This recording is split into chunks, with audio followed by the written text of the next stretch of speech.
परमेश्वर के अति पवित्र नाम की महिमा और स्तुति हो। हमारा परमेश्वर अपने लोगों की सुधि लेने वाला परमेश्वर है।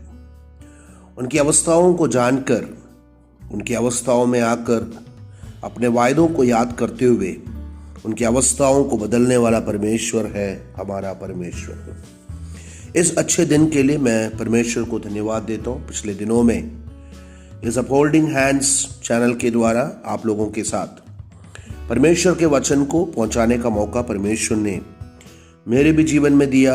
मैं परमेश्वर के नाम की महिमा, स्तुति और आराधना करता हूं। आज वापस जब हम परमेश्वर के वचन की ओर आते हैं तो आइए हम परमेश्वर से ये प्रार्थना और विनती करें कि हे प्रभु, तू हमसे बातें कर। हमारे जीवन की परेशानियों के बीच में, हमारे जीवन की समस्याओं के बीच में हम चाहते हैं कि आप अपने हाथ को हमारे लिए बढ़ाएं और आपका वचन हमसे बातें करें। पिछले दिनों में यिर्मयाह भविष्यद्वक्ता की पुस्तक पढ़ने का मौका परमेश्वर ने मुझे दिया। जब मैं इस पुस्तक को पढ़कर आगे आ रहा था तो परमेश्वर अपने लोगों के प्रति कैसे करुणामय है या परमेश्वर अपने लोगों को कैसे उनकी सुधि लेता है, इसके बारे में परमेश्वर की आत्मा ने मुझे सिखाया। उससे संबंधित कुछ विचारों को मैं आपके सामने आज मैं रखना चाहूंगा। यिर्मयाह भविष्यद्वक्ता की पुस्तक उसका 29वां अध्याय उसके 10वें कलाम से लेकर 14 कलाम तक मैं आपके सामने पढ़ना चाहूंगा। यिर्मयाह चैप्टर 29 वर्सेस 10 थ्रू 14। यहोवा यूं कहता है, बेबीलोन के 70 वर्ष पूरे होने पर मैं तुम्हारी सुधि लूंगा और अपना यह मनभावना वचन कि मैं तुम्हें इस स्थान से लौटा ले आऊंगा पूरा करूंगा। क्योंकि यहोवा की यह वाणी है कि जो कल्पनाएं मैं तुम्हारे विषय करता हूं उन्हें मैं जानता हूं, वे हानि की नहीं वरन कुशल ही की है, और अंत में तुम्हारी आशा पूरी करूंगा। तब उस समय तुम मुझको पुकारोगे और आकर मुझसे प्रार्थना करोगे और मैं तुम्हारी सुनूंगा। तुम मुझे ढूंढोगे और पाओगे भी, क्योंकि तुम अपने संपूर्ण मन से मेरे पास आओगे। मैं तुम्हें मिलूंगा, यहोवा की यह वाणी है, और बदुआई से लौटा ले आऊंगा और तुमको उन सब जातियों और स्थानों में से जिनमें मैंने तुमको जबरन निकाल दिया है और तुम्हें इकट्ठा करके उस स्थान में लौटा ले आऊंगा जहां से मैंने तुम्हें बंदी करवा के निकाल दिया था। यहोवा की यह वाणी है। परमेश्वर के लोगों की कुकर्म जब परमेश्वर की दृष्टि में बहुत ज्यादा हो गया, जब लोगों ने परमेश्वर के खिलाफ बोलना शुरू किया, जब लोगों का पाप परमेश्वर के खिलाफ बहुत बड़ा हो गया, तो परमेश्वर ने अपने ही लोगों को उनके शत्रुओं के हाथ दे दिया। परंतु जब वे अपने शत्रुओं के हाथ में आ गए, वहां पर भी परमेश्वर ने उन्हें नहीं भूला। जो वायदा उसने उनके पूर्वजों अब्राहम, इसहाक और इस्राएल से की थी, वो वायदाओं को भूलने वाला परमेश्वर नहीं है हमारा परमेश्वर। यहां पर जिस देश में से परमेश्वर ने उन्हें निकाला, उसी देश में कुछ समय के बीतने पर परमेश्वर कहता है कि मैं तुम्हें वापस तुम्हारी बदुआई में से, जिस देश में से मैंने तुझे निकाला था या जिस देश में से तुम्हें पकड़ कर ले गया था, उसी देश में मैं वापस ले आऊंगा। 10वां कलाम ऐसा लिखता है कि 70 वर्ष पूरे होने पर मैं तुम्हारी सुधि लूंगा और अपना यह मनभावना वचन की मैं तुम्हें इस स्थान में लौटा ले आऊंगा पूरा करूंगा। प्रभु में मेरे प्यारों, मेरे अजीजों, एक चीज को बिल्कुल आप बड़े ध्यान से परमेश्वर की आत्मा में समझ लीजिए। परमेश्वर अगर हमसे कोई वायदा किया है तो परमेश्वर अपनी वायदाओं को पूरा करने वाला परमेश्वर है। अपनी वायदाओं को भूलने वाला परमेश्वर कदापि नहीं। जो वायदा उसने अपने संतों से की है उन वायदाओं को वो पूरा करेगा। परंतु उन वायदाओं के पूर्तिकरण के बीच में कुछ कठिन अवस्थाएं, कुछ निराशा की अवस्थाएं हमारे जीवन में आ सकती है। इन कठिन अवस्थाओं के बीच में, इन निराशाओं को उत्पन्न करने वाली अवस्थाओं के बीच में कई बार हम ऐसे सोच बैठेंगे कि क्या परमेश्वर ने हमें भूल दिया, क्या परमेश्वर हमें भूल गए।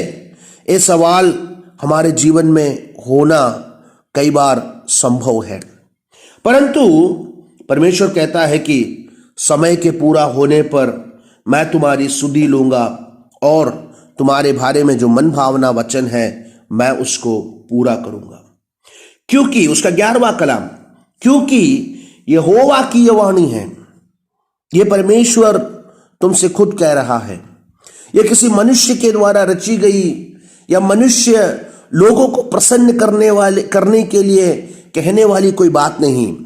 यह तुम्हारा परमेश्वर खुद तुमसे कह रहा है कि जो कल्पनाएं मैं तुम्हारे विषय करता हूं उन्हें मैं जानता हूं।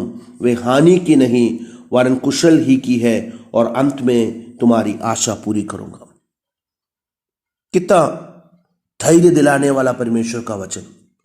कई बार हमें लगता है कि ये योजनाएं हमारी हानि के लिए हैं।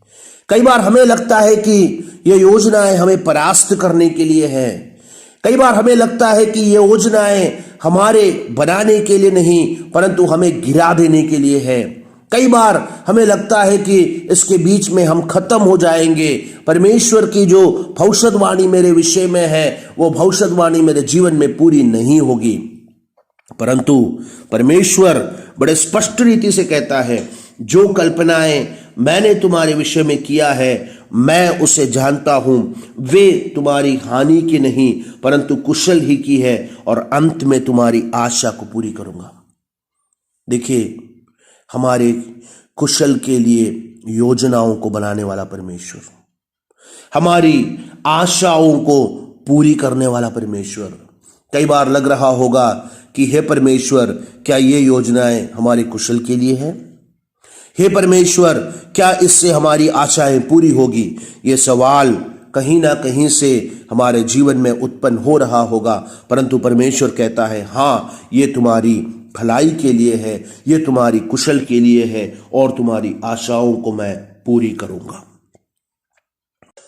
अगला वचन ऐसा लिखता है, तब उस समय तुम मुझको पुकारोगे और आकर मुझसे प्रार्थना करोगे और मैं तुम्हारी सुनूंगा। हमारे पुकारने पर, हमारे बुलाने पर, वो वचन को आप एक बार ध्यान से सुनिए। ऐसा लिखा है कि तुम मुझसे पुकारोगे, तुम मुझसे प्रार्थना करोगे, मैं और आकर मुझसे प्रार्थना करोगे और मैं तुम्हारी सुनूंगा। कई बार लग रहा होगा कि हमारी प्रार्थनाएं अनसुनी कर दी गई है। कई बार लग रहा होगा कि हमारी प्रार्थनाएं सुनी नहीं जा रही है।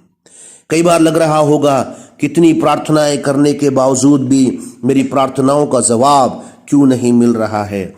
परंतु परमेश्वर की आत्मा कहता है, तुम्हारे विषयों की समाप्ति के लिए एक समय को मैंने निश्चित रखा है। उस समय के पूर्तिकरण तक तुम मेरी और बाट जोहते रहो। मैं तुम्हारी सुनूंगा और मैं आकर तुम्हारी मदद करूंगा। अगला कलाम, 13वां कलाम, तुम मुझे ढूंढोगे और पाओगे भी, क्योंकि तुम अपने संपूर्ण मन से मेरे पास आओगे। संपूर्ण मन से जो उसको ढूंढता है उनके लिए परमेश्वर छुपा नहीं रहता।